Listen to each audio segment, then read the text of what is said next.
harmee biran deema yoon jedhu hin maraatte naan jedhu. Harmee dhugaa isaaniiti moonni sobu. Laali akkatti na hidhan harkaa miila kan koo.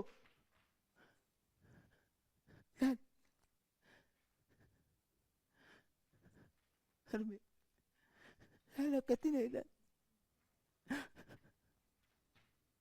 Maaliif seeta harmee koo?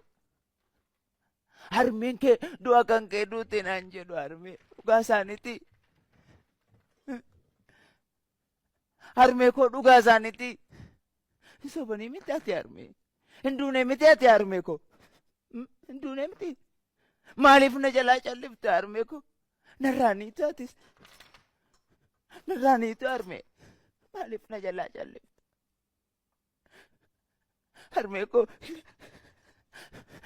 ormi na nyaachisu nan beela'ee bara harmee koo na nyaachiftu. Rifeensa koo qaqqabaa na raffistu harmee.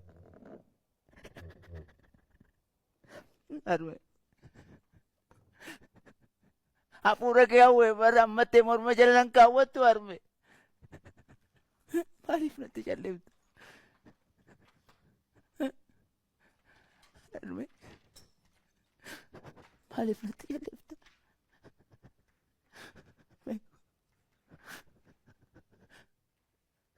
Natti mufattee moo harmee koo maalumaaf callifta?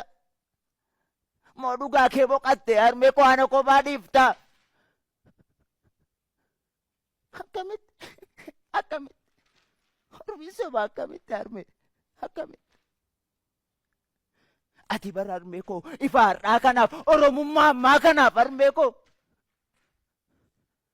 Eeyyeen bara san isa kalee darbe kan dhara moosisan diina fuuldura dhaabbattee harmee koo. Ati bara